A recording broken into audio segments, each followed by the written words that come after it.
Good evening, everybody. And I'm supposed to have Frank on tonight. He's a producer. He does a lot of films and everything. I hope you're well. And what a good result for England tonight, wasn't it? Really good result. If you want to say hi, don't forget to go into your red box into the comments, and please leave a comment. And please share, please. I'll be grateful. And also, if you've got anything to say, come and let me know and come and speak to me. Yes, my I don't know if you noticed, but my purple shirt.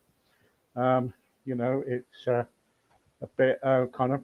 And sorry about my hair, and it's kind of like floating around in the heat here. It's really hot here in where I live. Well, it's hot in here anyway. Anyway, good result for England. I'm just waiting for Frank now. Frank does. He's a filmmaker, producer, done a lot of films in the past, and I've had him on before. I want to talk about tonight about all about how they shoot and about the photos and everything they do.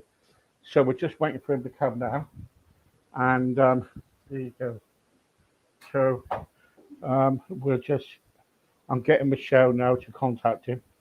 Let's do a 30-second countdown, shall we?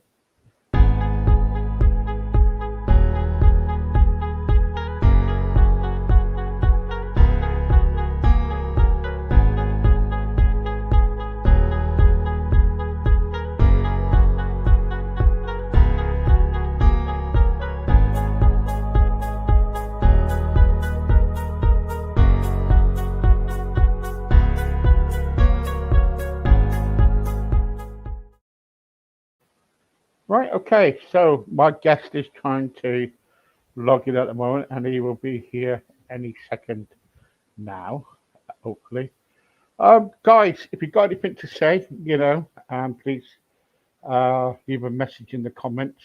Don't go anywhere. This person very interesting. Hollywood. He's done a lot, and yeah, really interesting. So let's wait and see. He's done a lot, Hello.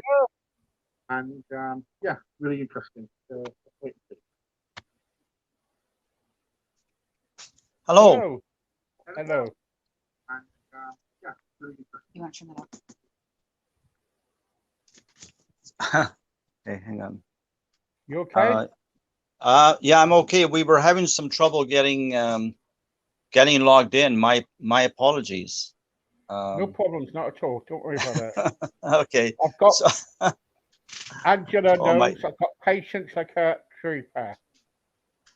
Well, it's really awkward. I mean, yesterday, I apologize. I was supposed to be on at 5, but You do not need to yeah, apologize. Anyway, we got you here now. We got you here yeah. tonight. Okay, Okay. so don't worry about it. Thank I you. want to Good talk seeing you. about yeah, and it's good to you and your tea.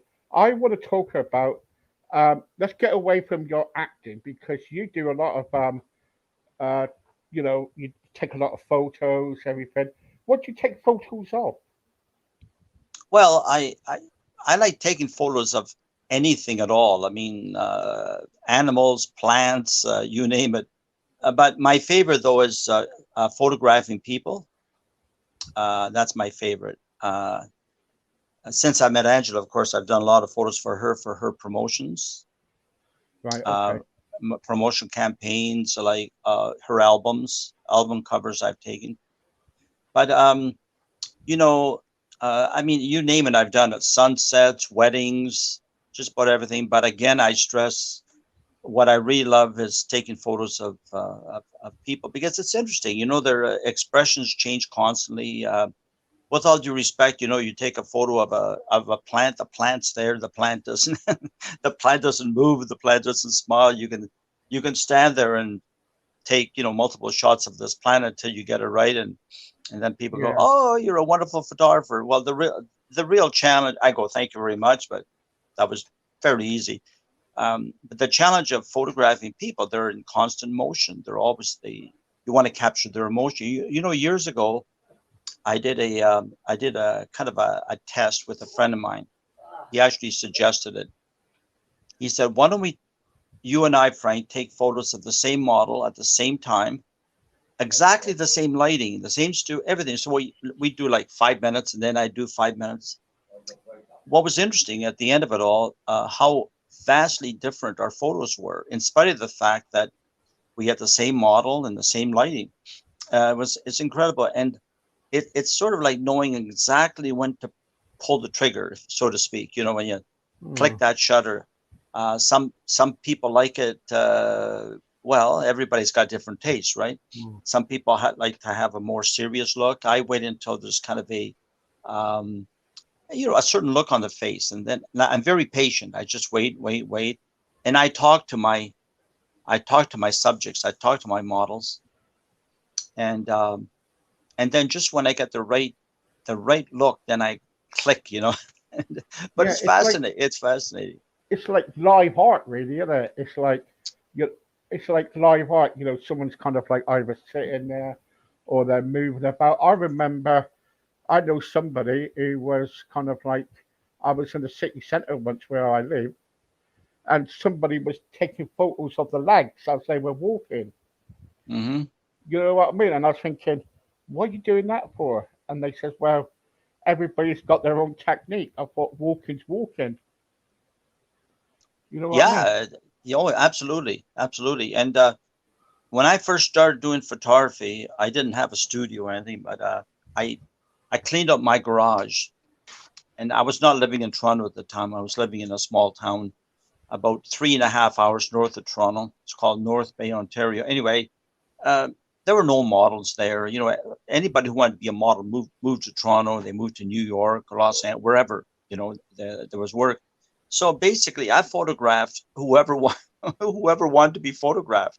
I didn't care. Housewives, somebody off the street, anybody. And when you do that, you start to well, that's how you get. Actually, I'm going to be blunt. This is how you get good. When I did photograph professional models, I found it very annoying because they all had their standard poses.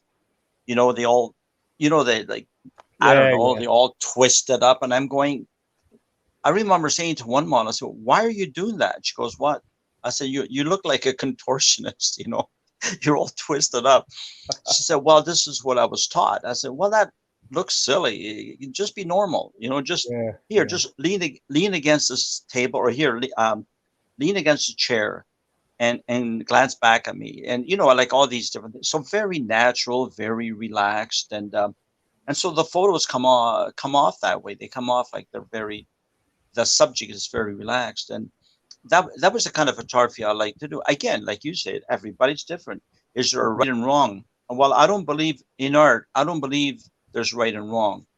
It's subjective, and I think anybody says you're doing that wrong, I think they're wrong. I mean, for example, I love doing photos with shadows, for example, and I remember submitting some of my photos to this photography site, online photography site, and the whole idea is to get critiqued, and I have no problem with that, to a point.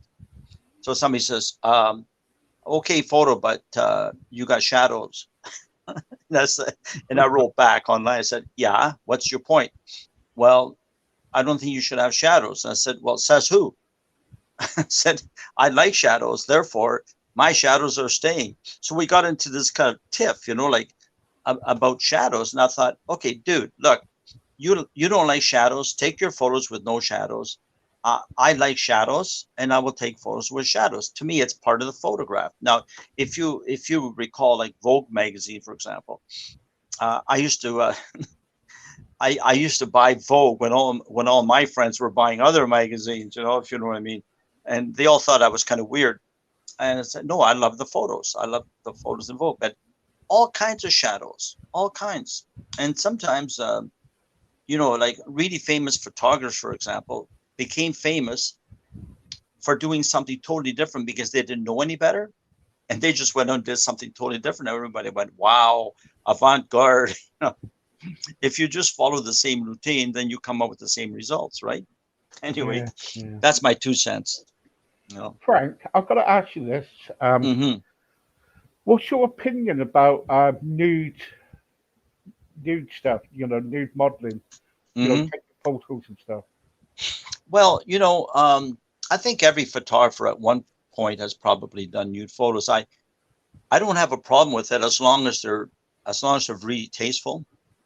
And I mean, look at all the statues. If you go to Rome, Venice, most places in Europe, they have beautiful. How about Michelangelo? And Florence. Um, Nude photos in themselves, I don't have a problem with, as long as they're not, as long as they're not rude or crude. I don't have an issue with it. But what I found over the years is that I did do years ago. I did do some nudes, and I found them after a while kind of boring because I always found that like a scarf or a beautiful dress, nice pair of shorts with heels, for example. I found that much more attractive than seeing somebody, nude.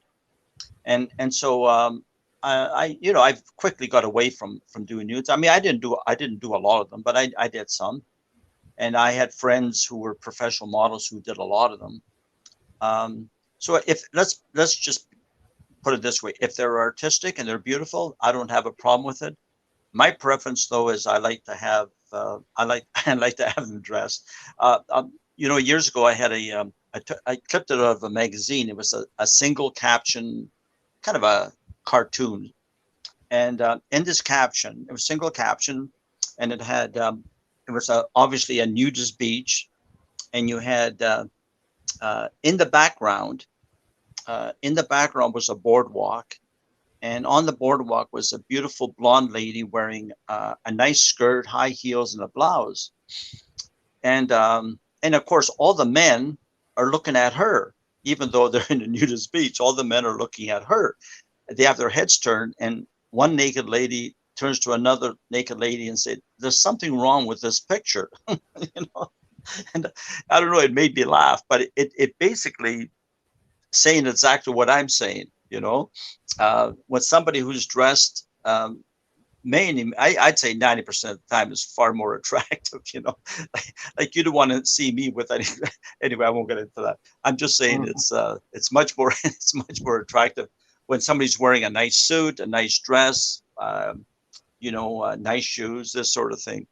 But that's So what's yeah. your best subjects then that you like kind of taking photos of?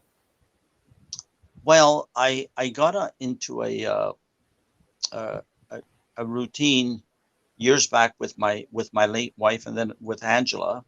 What I call night shoots, and I call it like kind of guerrilla type of shooting where.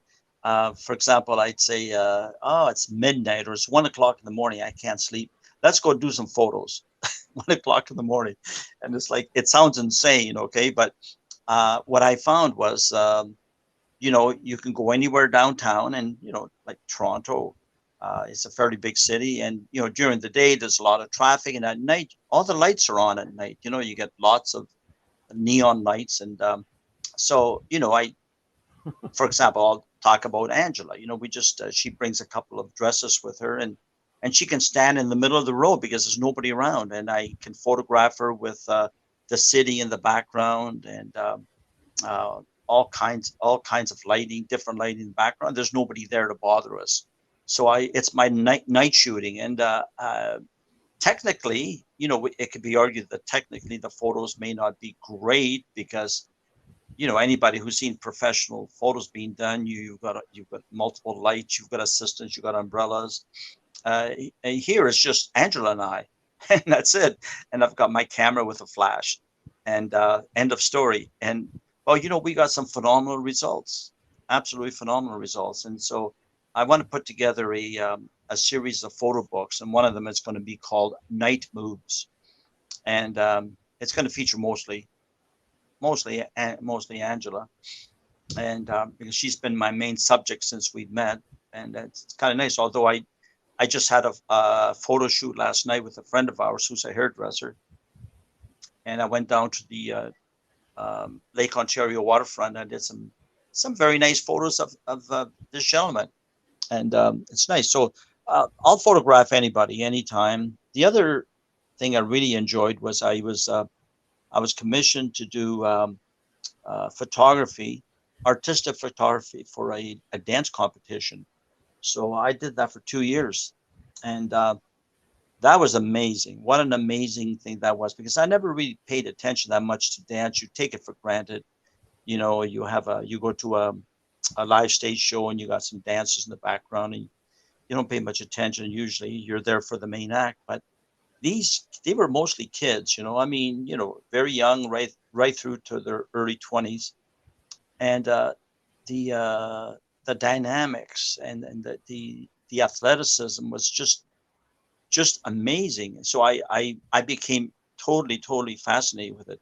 But I had to learn how to shoot these things, because anybody who knows anything about photography knows that well, you cannot use a flash in a studio. Yes, but on a live performance, they don't let you use the flash. So that was a problem with me. I couldn't use the flash, but you have to get your shutter speed to a certain point so you can capture the movement without all the blurring. And then they kept changing the lighting on the on stage, so I had it on manual, and I was constantly fiddling with with everything, you know, the aperture settings, shutter speeds, and oh my God, the first day was an absolute disaster. It's like a spelled disaster with capital letters. It was a disaster. I couldn't get anything right because I had never done it before. You know, outdoors, yes. I photographed soccer matches, for like football, and and by the way, England's doing well in the Euro Cup, so congratulations. So Yes, thank you. uh, Yay. they got Four it. nil. What can I say? They beat Germany, and I was very impressed.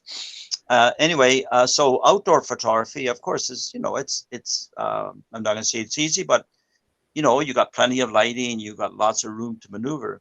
But indoors, with dim lighting, with the lights changing all the time, the first day was a complete write-off, and I remember looking at on my computer screen, and I went, oh my God, dud, delete, and the next day I was better prepared, and I started taking some pretty interesting photos, and from there, you know, it's just a matter of anticipating the moves.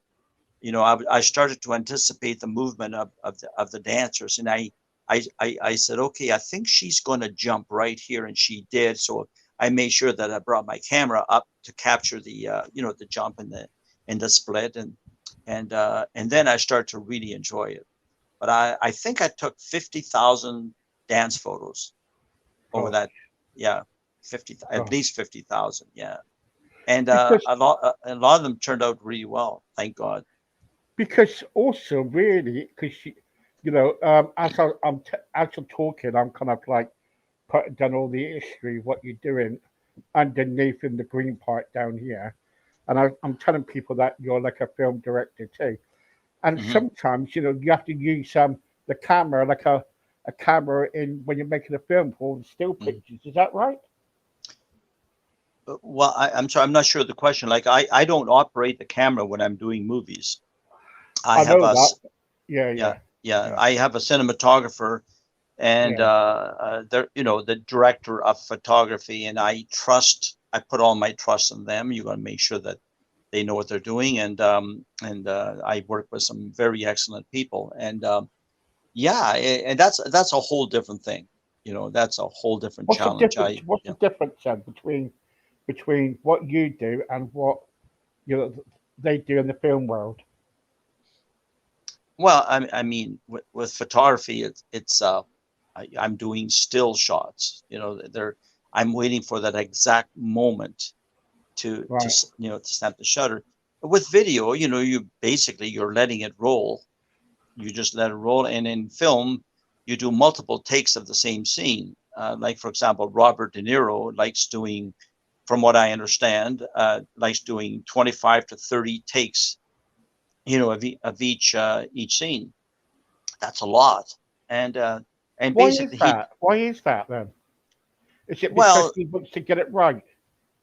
yeah, he wants to get it right, but I've to me that's pretty extreme. I as a rule I do 6, 7 to make sure I get it right, because sometimes it's the actor who forgets a line or makes a mistake. Sometimes it's my cinematographer who moves his camera the wrong way. Sometimes a light bulb may burn out. You know what I mean. Mm. So to be safe, I like to do a minimum of 6 to be safe, because it costs a lot of money to have to go back and do it again. So when you're already set up, and let's say it's a 3-minute scene, well, how much is it going to cost to do extra takes? But 30 is really excessive. But he's Robert De Niro, Academy Award winner, and if he says he wants to do 30, he does 30. I remember reading one article where the director, I forget who it was, said uh, he was getting exhausted, and he said, "Mr. De Niro, your first take was wonderful. Your second take was even better. Your sixth take was exceptional. Your 10th one was every bit as good as your sixth one. We're now on number 31. Is it really necessary to do more?" And apparently De Niro said, "Yeah, well, it's my face on camera, not yours. Let's do it again." No, no, of course I'm paraphrasing. You understand that, but Yeah, yeah. um, But but when but you I was laughing. but when you do go out night times, taking shots and everything, you and Angela going out and no one's around taking photos and everything. Um, that must be really really nice because all the background, no one's around, and you can take the background with Angela in it, and she's got a Hmm. beautiful dress on, and Yeah. you know what does really you're kind of like put her in the spotlight, really, ain't you? Yeah, I mean, you want to capture the whole idea is to capture the essence of the person. I found out over the years that you know, call me crazy, but I love to photograph women. Okay, okay, I'm a guy. I like to photograph women, Well, yeah, and I, carry on, and, mate, carry on. yeah, and I mean, I photograph men too, obviously, but most men are camera shy. It's interesting. They Mm. they are. They don't want to be photographed. Um, but I like to capture the essence of the person, and that's not easy to do. Anybody can take a snapshot. I mean, today everybody's got a camera on their cell phone, Mm. and so everybody can claim to I guess they're right.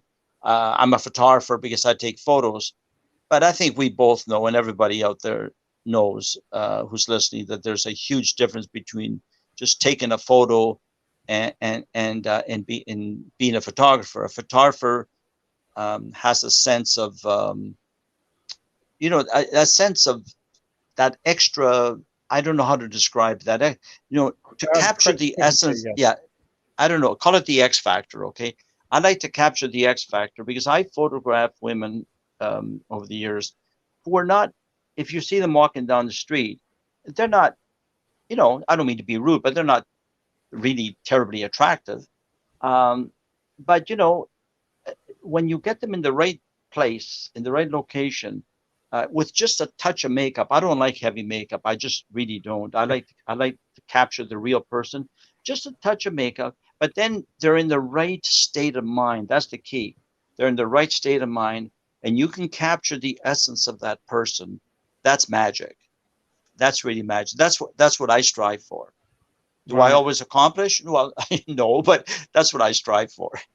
Are you actually kind of practicing when you get married then? So, am I practicing? I, Are I'm you not quite sure. practice are you practicing because you want to get married to Angela, so you want to take some nice wedding photos? Well, I probably get my daughter to do my wedding photos. I did hers. I did my daughter's photos. So she does photography. She for her it's a glorified hobby, but she's actually quite good.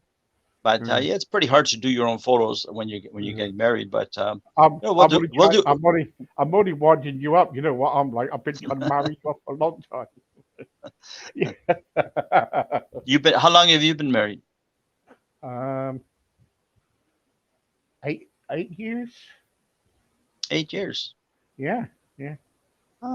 That's not bad. Well, That's it not is. bad. I And need a new wife. oh, no, don't say that in public. No, I don't know. I love my And wife. I know you're joking. I know you're I joking. must do. So yeah, so we've do you ever kind of like take photos of like I don't know, plants say or the sea if you go to the sea.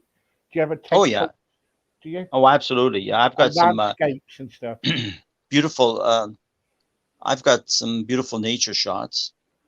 I love doing those. Like I say, I don't find them as challenging as photographing people. That's my thing. I love to photograph people, any age, male, female. I don't care. You know, I like to photograph people. There's near where I live in Toronto, where we live. There's a photographer. I've never met him, but he photographs dogs. He does a series called Dogs on the Beach, and he just goes and photo. And it speaks for itself, right? Dogs on the beach, absolutely spectacular photos. I mean, I want to create a statue with him, you know, him and some dogs, put them up because they're amazing. I don't know how he does it, and I'm in absolute awe. We have another friend who's a nature photographer, and he photographs.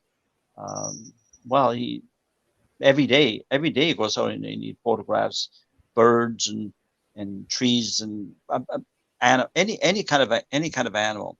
And again, he's absolutely spectacular. And I'm in absolute awe of these people because I mean, you know, this is what they chose to do, and they got really, really good at it. I mean, if you want to become really great at it, you have to do it a lot. You have to do it a lot, very much.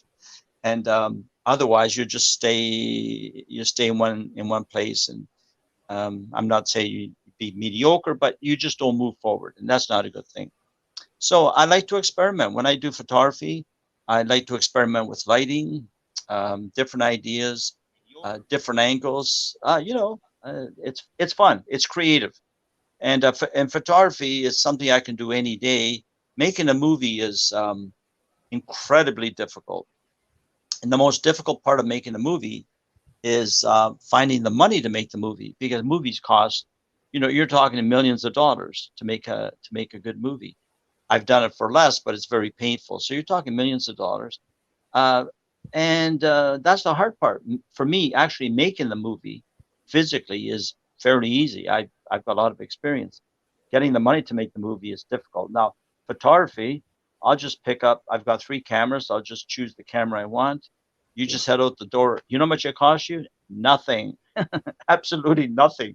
In But the old days, how you much know, do you get make how much do you get for being a director then for a movie?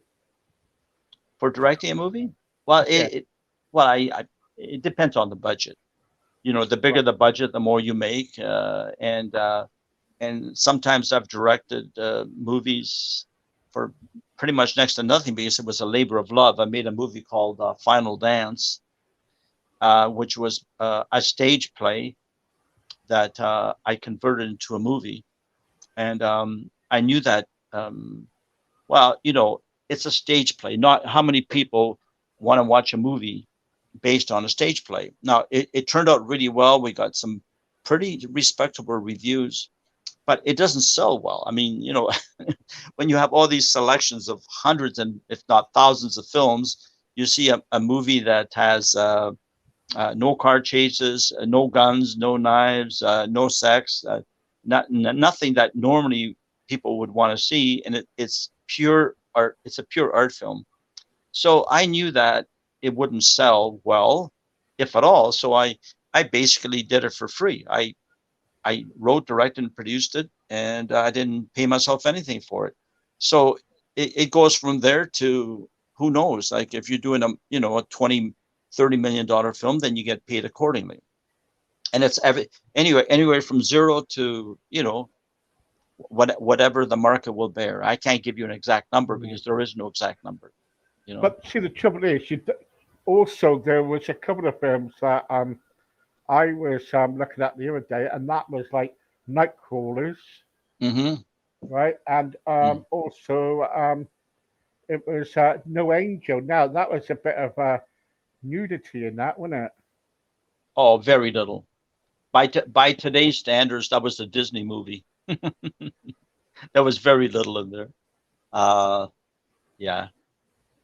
I mean, Right. I've seen movies where there was more nudity in the first 5 minutes of the film than in 100-minute film that I did. That was my very first film. But yeah, very very little. Very little. Yeah, I because mean, that was a romantic film, wasn't it? well, that was a drama. It was a romantic drama, but mostly it was drama. Yeah. Yeah, Yeah. I mean, I when I first got into the film business, I think I mentioned to you in a previous broadcast that I wanted to do a film of every genre.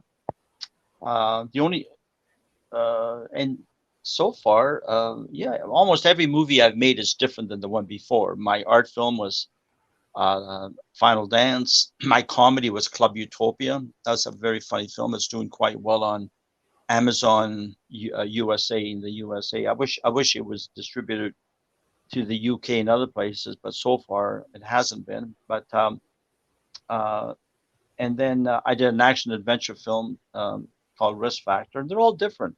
Every film Yeah. is different than the one before. And I somebody asked me if I would do part two to see of Club Utopia, and I said, no, not a chance. Leave it alone. You know, I just want to move on and do another film, and I'm doing. If everything goes well, I've been hired to direct a boxing film, something I've never done before.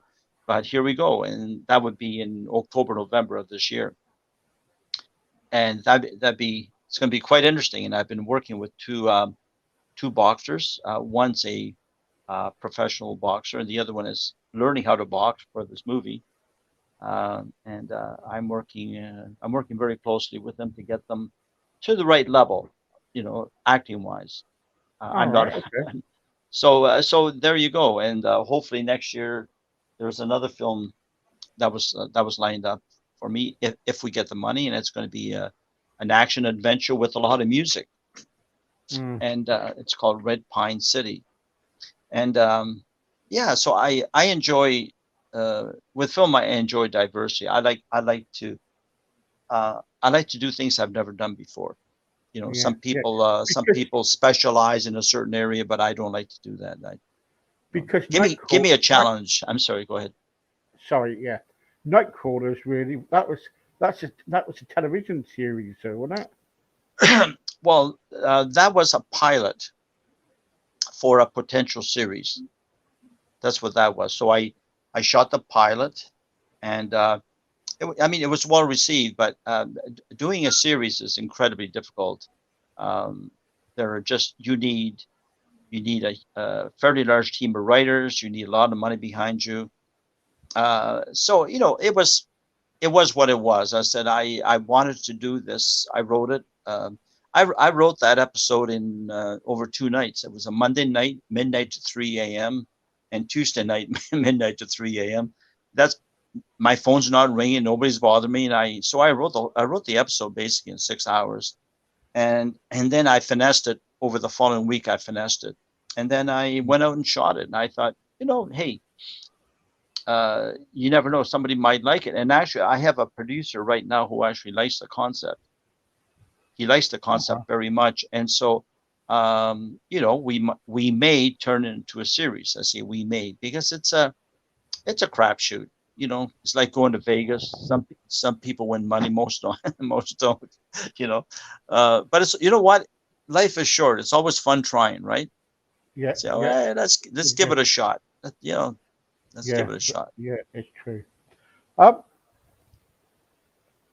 when you kind of like going out taking photos and everything, Hmm. have you do you ever look back on all your pictures and think, right, this is it. I've got my ideal picture or Hmm. or Hmm. photo and everything, and and if you are, what's the best one? I'm not quite sure what the question is. So I mean, what's the best photo that you've ever done? oh my goodness, that's a really hard question to answer because I have multiple galleries photo galleries of my favorite photos. And I mean, if you put a gun to my head and you said choose one, I'd say shoot me. Right. I don't, Okay. I don't know. I mean, I sift. I mean, I'll go out and we'll take, I don't know, let's say 200 photos, 300 photos, because you know, at nighttime you just snap away, and you know, either that same morning or the next day, I'll go through them. I eliminate my process usually. I eliminate any photos that didn't come out technically correct. You know, eyes closed, for example, or a weird expression, or the lighting was totally inadequate. You know, you eliminate those because what's the point? And then I usually try to sit on it for one day because you know you got to clear your head sometimes. And then the following day I'll go through it, and then I start marking my favorite. And I put up my favorites, and I'll put a separate gallery with that. And then it could be the following day after that. It could be a week later. I'll go through them again, and I'll choose like the top 10. And but it's a process, and sometimes it's if you're self-critical like I am, I'm very self-critical. I like to give myself some time to distance myself because sometimes I think a photo wasn't very good, and 3 days later I look at the same photo and I go, darn, you know, this was actually a pretty good photo. And you've got to do that. You've got to give yourself some time, some distance. And so I've got a lot of galleries of favorites. So you know, I have so many photos. I and great galleries. I wouldn't know where to start. You know, I think it would be like someone like yourself, for example, if you went through one of my galleries and you said, "Hey, that one is exceptional." I go, "Yeah, okay," you know, because you're totally detached. You're totally detached, and it would be easier for you to choose than for me because if you're the one who's done it, you know, you become attached to your own work, Yeah, and of you need course. somebody Yeah. on the other. That's why we have critics, you know, who do critiques, you know, because otherwise, I mean, a lot movie. We have movie critiques, and you have art critiques. Well, some people call them obviously critics. I don't like that word. I've always hated the word critic because it has a negative connotation. The reality is, you know, a critic can give you 5 out of 5 stars, or we can give you 1 out of 5 stars. And so, you know, if you get 5 out of 5 stars, then you love you love the critic, and if you get one, you hate the critic, and you go, what does the critic know? You know, what does the critic know? So you know, but we're human, and nobody likes a bad critique. Mm. But in life in general, it all balances out. You know, we had this discussion before, you and I, where you know somebody thinks something is just absolutely horrible, and then you read other reviews and go, you know, it was one of the best movies I've seen. Same movie. I watched. Oh my goodness, I'm just trying to remember the name of there's one movie in particular that everybody loved. Um, oh yeah, it was called Prizzi's Honor. That's what it was called, Prizzi's Honor. So I tried. I didn't go see it at a theater, but I got it on. I got it on. At the time, it was the old VHS tape. So I tried watching it, and I fell asleep halfway through it, and I had a good had a good sleep that night. And the next day, you know, I thought, oh my god, I didn't get through the movie, so I'm going to try again tonight. So I fell asleep again through the movie, and I went, oh my goodness. So I invited a friend over, and I said, you want to watch a movie with me? He goes, which one is it? Yeah, he says, I haven't seen it. Well, we both fell asleep. We both fell asleep. So 3 times I tried watching the movie, fell asleep. And yet I read the reviews, and the reviews were like, oh, amazing film. And I kept falling asleep. And so did my friend. So finally what happened was, I don't know, 4 or 5 days later, I watched the part where I kept falling asleep. I watched it from there to the end because I figured I'm not going to sit through the whole thing again. So I finally got to see the movie, but I had to watch it in bits at a time. Yeah. And at the end of it, I hated it. I could not stand that movie. I just didn't. I could not understand why anybody would like that movie because I fell asleep. And I was, oh my god, what an amazing movie! But there was something about it, you know. So we don't know. You know, you don't know. Everybody's different. Everybody's tastes are different. I don't care if it's music, photography, movies. Everybody's different, and and I respect that. I totally respect it. If somebody says, Frank, I loved your movie, I say thank you very much. And if somebody says, Frank, I watched your movie, I didn't like it, I say thank you for watching it. I say thank you for watching it. I'm not. It's no different. I say thank you for watching it because it's entirely subjective, and that's why it's called subject matter, right?